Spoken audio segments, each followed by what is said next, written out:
Before we start, let me be that cliche YouTuber for a moment and ask if you're watching this video. Please take a second to like, comment, and subscribe. It would mean everything and allow the channel to make bigger and better. Thanks, guys. Enjoy the video. Turn down the lights and don't look behind you.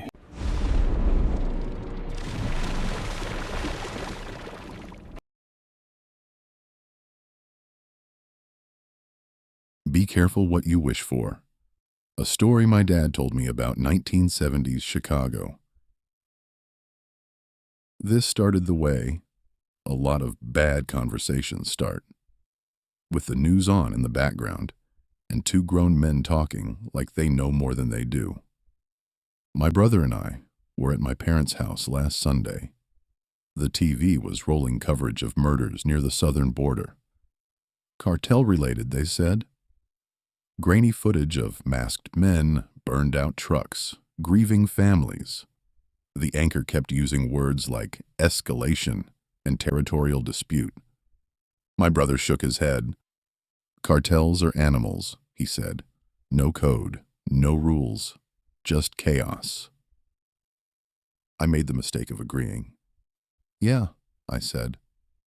At least the old-school mob had rules, structure. You didn't see this random slaughter stuff. Compared to today, the Mafia days would have been Disneyland. That's when my father chuckled from his recliner. Not a big laugh. Not even amused, really. Just a small, dry sound. Be careful what you wish for, he said. We both rolled our eyes a little. Dad's 70 now. He has a story for everything. But there was something about the way he didn't look up from his coffee that made me pause. You think it was worse? My brother asked. Dad took his time, set the mug down, looked at us like we were still 15. I know it wasn't Disneyland, he said. You boys ever hear me talk about Beansy? We hadn't. And that's when he started. Chicago, 1974. Dad was 15 years old, working after school at a neighborhood grocery store on the southwest side of Chicago. Back when kids bagged groceries and stocked shelves instead of staring at phones. The store was small, family-owned. Smelled like produce mist and floor cleaner. You knew every customer by name. And that's where there was this guy everyone called Beansy. Nobody knew if that was his real name. Dad thinks it was probably Vincent or Benny or something that sounded vaguely Italian. But he was Beansy to everyone. Beansy was 23, which, when you're 15, makes someone seem ancient and untouchable. He was a good guy, Dad said. Funny. Always had a story. Would sneak me a soda from the back when the manager wasn't looking. Beansy had big hair, sideburns, and the kind of loud shirts that screamed 1970s. He drove a used Monte Carlo he couldn't afford and talked constantly about big scores and just needing one good week. He also had a gambling problem. Back then in Chicago, gambling wasn't some app on your phone. It was bookies, backrooms, envelopes, and men who didn't forget what you owed. And in the 1970s, Chicago wasn't run by one neat cinematic crime syndicate. There were 3 families, my dad said. Everybody knew it. You didn't say it out loud, but you knew. He never gave names. He didn't need to. Anyone who's read about Chicago in that era knows the outfit wasn't some monolith. There were factions, crews, and in that decade, 2 of the major families hated each other enough that bodies were a form of communication. Car bombs, alley executions, disappearances. It wasn't cinematic. It was routine. The debt. Beansy owed money. At first it was small. Football bets, card games, dice in a basement somewhere. A few $100s. But in the 1970s, A few $100s might as well have been a few thousand to a grocery clerk. Dad didn't know how deep he was until the day the soldiers came into the store. That's what Dad called them. Soldiers. Not because they wore uniforms, because that's what they were in the hierarchy. It was a Tuesday, Dad said. Middle of the afternoon, slow. 3 men walked in. Suits. Not flashy. Dark, pressed, hair slicked back. They didn't look angry. That's what scared him most in hindsight. They didn't shout. They didn't make a scene. They walked straight to the back, where Beansy was stacking canned tomatoes. Dad said you could feel the air change. Beansy saw them and went pale. The men spoke quietly at first. Then one of them grabbed Beansy by the collar and pushed him into the shelves. Cans clattered to the floor. Customers pretended not to see. That's another thing Dad emphasized. People think there were rules, he said. The only rule was you mind your business. They dragged Beansy into the alley behind the store. Dad followed just far enough to see, not close enough to be noticed. They roughed him up, not enough to kill him, enough to make a point. Dad remembers one of them saying, calm as could be, "You can't pay cash? You'll be useful some other way." Then they left. Beansy came back 10 minutes later. Lip split, eye swelling. Tried to laugh it off. "Just a misunderstanding," he told the manager. But he stopped telling stories after that. The war, the way Dad tells it. The city felt tense that year. 2 of the families were at war. Not open warfare in the streets every day, but targeted hits, retaliation, back and forth messages written in blood. The news would report gangland slaying and move on. Most people shrugged and said, "That's their world," until it spilled into yours. A couple months after the alley incident, Beansy stopped showing up to work. No call, no explanation. The manager muttered something about unreliable kids and replaced him within the week. Dad figured he'd skip town until the body turned up. The suit. They found him in an empty lot near Cicero, dressed in a suit. Not one of his loud shirts and cheap slacks. A dark, tailored suit, white shirt, tie knotted perfectly, shot once, clean. But here's where it gets strange. For about 12 hours, the police thought the body belonged to someone else. A Mafia Don's son had been missing for half a day. Late 20s, dark hair, similar build. Word started spreading fast that one family had just committed an unforgivable act, killing the heir of a rival boss. Dad remembers the panic. People were saying it was the start of something big, he said, like open war. Then dental records cleared it up. It wasn't the Don's son. It was Beansy. Just Beansy. The mistake didn't go public right away, but in certain circles, the clarification spread fast. And the Don, the one whose son was briefly believed dead, was, according to Dad, mortified. For about a week. Because here's what really happened. One of the warring families had grabbed Beansy, a nobody who owed a few $100, dressed him up to resemble the rival Don's son, and dumped his body strategically to cause maximum humiliation and confusion. A prank. A message. A psychological jab in the middle of a power struggle. Beansy wasn't killed because he was important. He was killed because he was expendable, and because he owed money. No code. When Dad finished, the room was quiet, except for the TV still murmuring about cartel violence. My brother was the first to speak. "So they just used him?" he asked. Dad nodded. "For nothing," he said. "For less than nothing." I tried to salvage my earlier point. Yeah, but at least they didn't go after families, kids, civilians. Dad looked at me in a way that made me feel 12 again. You think Beansy's mother didn't count? He asked. That landed. We like to romanticize the old mob because it's been packaged for us. Suits, loyalty, Sunday dinners, a code. But according to Dad, the only real code was power and perception. If killing a kid who bagged groceries helped embarrass the other side, he said, that was good enough.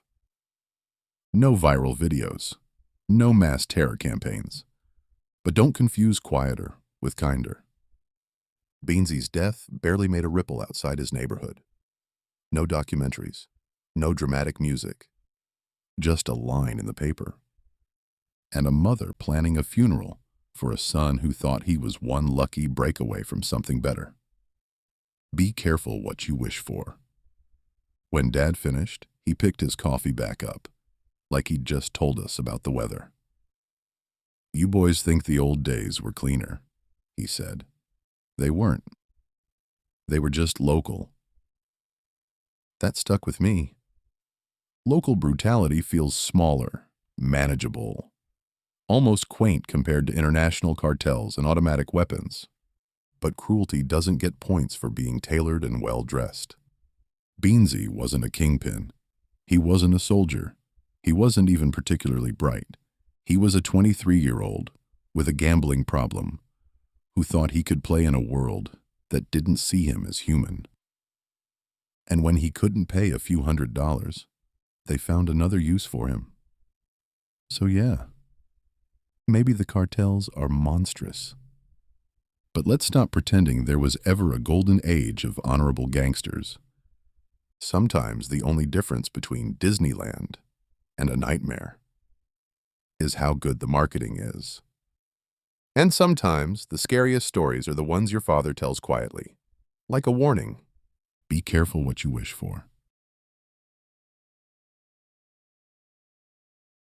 It's October 12th, and I'm 49 years and 364 days old. Tomorrow, I turn 50. Half a century. That's what they call it when they want it to sound dignified. Milestone. Golden. A blessing.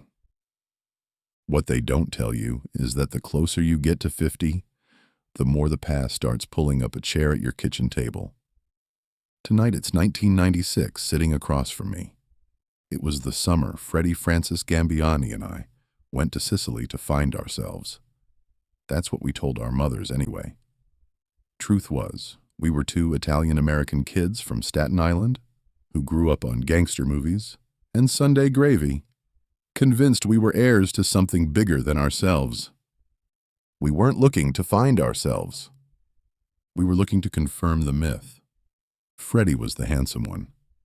Thick black hair, that easy grin, the kind of confidence that made women lean in closer without realizing they were doing it. Me? I was the narrator of our little movie.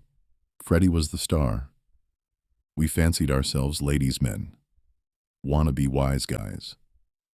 We said things like respect and honor, like we understood the weight of them. Sicily taught us the difference between saying a word and carrying it. We were in a small coastal town. I won't name it. I still won't.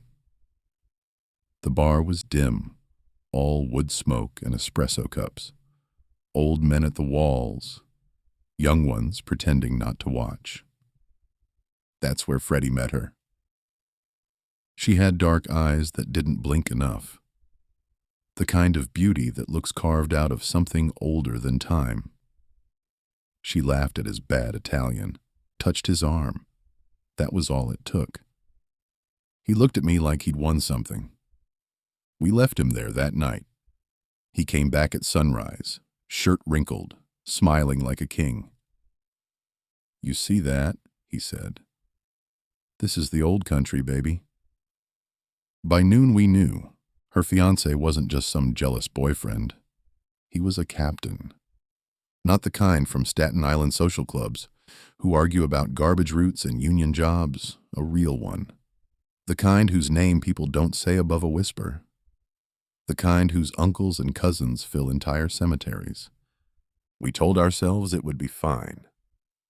Back home, if lines got crossed, there were conversations. Maybe a punch thrown.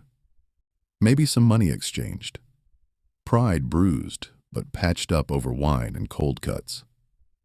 That's exactly what happened at first. The fiancé found us that afternoon. There was shouting. Freddie swung first. Chairs hit the ground. I remember blood. I don't remember whose. And then it stopped. Money changed hands. Apologies were offered. Wine appeared like magic. Someone brought out gabagool, as if cured meat could cure insult. We laughed. They laughed. We thought it was over. That was our mistake. That night they came to our hotel. No shouting this time. No chairs scraping the floor. Just quiet, deliberate knocking. There were 4 of them. Maybe 5. They were polite. That's what I remember most. Polite. They drove us out, past the town, past the streetlights, up into the hills, where the sea looked black and endless below the cliffs. There was a house. Stone.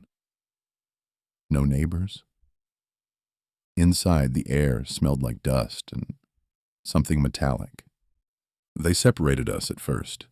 Then they brought her in. The girl from the bar. Except she wasn't the girl from the bar anymore. Her face was swollen, lips split, one eye closing. She was shaking so badly I thought she'd collapse. They stood her in front of us. No one raised their voice. One of the men said something softly in Italian. I didn't catch it all, but I heard the word familia.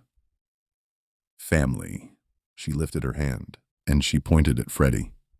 Freddie started to talk, to joke, to explain. That grin, the one that worked everywhere else, flickered and died on his face. They dragged him out of the room. I can still hear his shoes scraping the floor. I never saw him again. They let me go before dawn. No explanation, no threats, just a ride back to town. One of them leaned close before I got out of the car. Forget, he said, in careful English. That was it. Forget. The next day, they found Freddie and the girl at the bottom of the cliffs. Official report said accident. Maybe suicide. Lovers' despair. Small towns are good at closing books quickly. I didn't argue. I didn't stay for the funeral they held for her. I packed my bag. At the hotel desk, the clerk handed me an envelope. No return address. My name, written neatly across the front. Inside was a single sheet of paper. It read, "Remember the family live in America too. You don't talk about us. We don't talk about you. Enjoy your life." And then my full name. First, middle, last. Not a nickname. Not the shortened Ellis Island version. The one only paperwork and government forms use. For 30 years, I did exactly what they told me. I forgot, or I pretended to.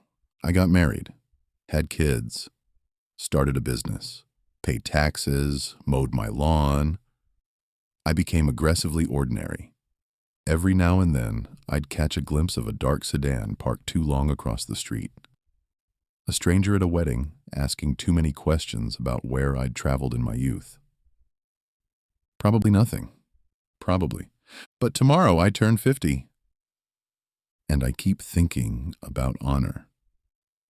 We thought we understood it because we grew up adjacent to the myth. Because our grandfathers came from the same island. Because we ate the same food and said the same words. But over there, honor wasn't theater. It wasn't something you toasted with wine. It was currency. and we overdrew the account. I've kept quiet for 3 decades. I never told Freddie's mother the truth. She went to her grave believing it was an accident. I let her. I told myself silence was survival. But here's the thing about turning 50. You start wondering if survival was worth the cost. I don't know why I'm writing this now. Maybe because if something happens, if a car follows too long, if an old debt decides to collect interest, at least there will be a record somewhere. Or maybe I just want someone, anyone, to know that Freddie Francis Gambiani didn't fall. He was taken. And somewhere out there, men who value reputation more than life are still keeping score. If you're reading this and you're from back home, from either home, understand something. I kept my end of the bargain for 30 years, but I'm tired of pretending I don't remember.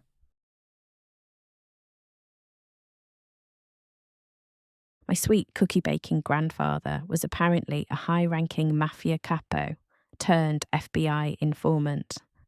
My grandmother just passed and I found proof. Should I be worried? Hi Reddit. I genuinely don't know where else to post this. I feel like I'm living in some weird crossover between a Hallmark movie and The Departed. So, my grandmother passed away 2 weeks ago. She was 92, peaceful, in a sleep, after a long life filled with crocheted blankets, Sunday sauce, and aggressively refilling your wine glass when you weren't looking. My grandfather, her husband, died about 6 years ago. He was my favourite person on the planet. I adored him. Everyone did. He was the kind of grandpa who smelled like Old Spice and espresso. He grew tomatoes in the backyard with military precision. He slipped me $20 every time I visited and winked like we were partners in crime. He called me kiddo until the day he died, even when I was 30. He also, apparently, was a high-ranking Mafia capo. I'm not kidding. Let me back up. After my grandmother's funeral, my mum, my uncle and I started going through her house. It's the house they'd lived in since the early 60s. Everything was still exactly the same. Plastic covers on certain chairs, china cabinet no one was allowed to breathe near, a painting of a boat that no one remembers buying. In the back of their bedroom closet, behind a false panel, yes, a literal false panel, we found a small fireproof lockbox. My mum said she'd never seen it before. My uncle looked like he might throw up. Inside were old photographs of my grandfather with men we don't recognise. Newspaper clippings about organised crime arrests in the 1970s and 80s. A letter from the FBI. And what appears to be copies of immunity agreements. I thought at first it was some weird misunderstanding. Maybe he had been questioned as a witness or something. My grandfather ran a construction business back in the day. That's what we were always told. But the documents don't look like witness paperwork. The letter, dated 1984, thanked him for his ongoing cooperation and referenced his former position as capo. It mentioned testimony in multiple federal cases. There are redacted sections. There's even a code name. I googled some of the names in the clippings, and this is where it gets surreal. My grandfather's name appears in a few old court records, not as a defendant, as a cooperating witness. I always knew we were Italian-American. I did not know we were deeply embedded in organised crime and then flipped Italian-American. The part that's messing with me is how completely at odds this is with who I knew.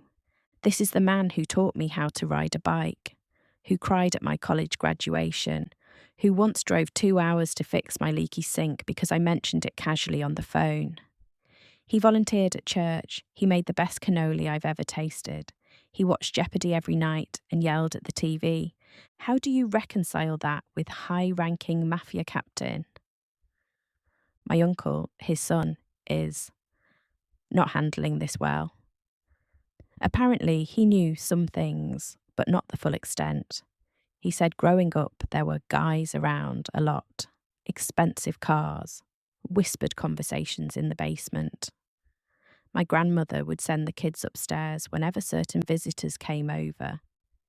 He said in the late 80s there was a period where they moved suddenly and started over. That's when my grandfather left construction and opened a small hardware store, which is how I remember him.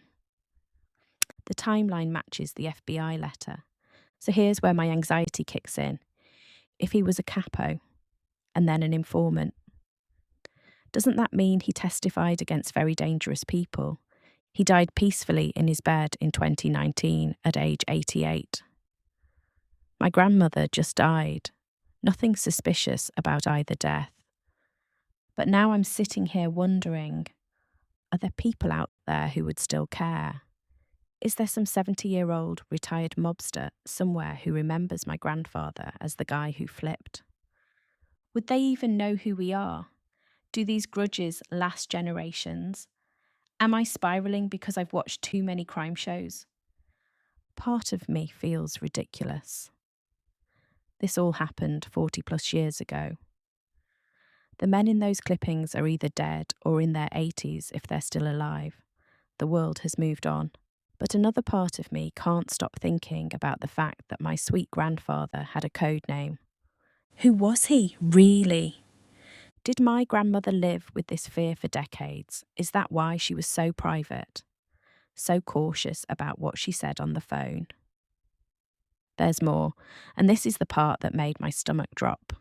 At the bottom of the lockbox was a newer envelope, addressed to my grandmother, no return address, postmarked 2003. Inside was a single sheet of paper with 3 words. Some debts remain. That's it. No explanation. No signature. My grandmother never mentioned it. There was no follow-up letter that we can find. No obvious fallout. Life continued as normal. But why keep that letter? Why not throw it away? My mum thinks it was probably some crank or old associate trying to scare them. My uncle says he vaguely remembers my grandfather being tense around that time, but he assumed it was health-related. I keep replaying memories, looking for clues. The way my grandfather always checked the doors twice at night. The fact that he never talked about his life before 1985 in any detail. The way my grandmother would sometimes squeeze his hand when certain news stories came on. Was that guilt? Fear, just shared history? I don't know what to do with this information. Do we contact the FBI? Is that insane? Hi, my dead grandfather was an informant and we found paperwork. Should we be worried? That sounds like the beginning of a bad movie.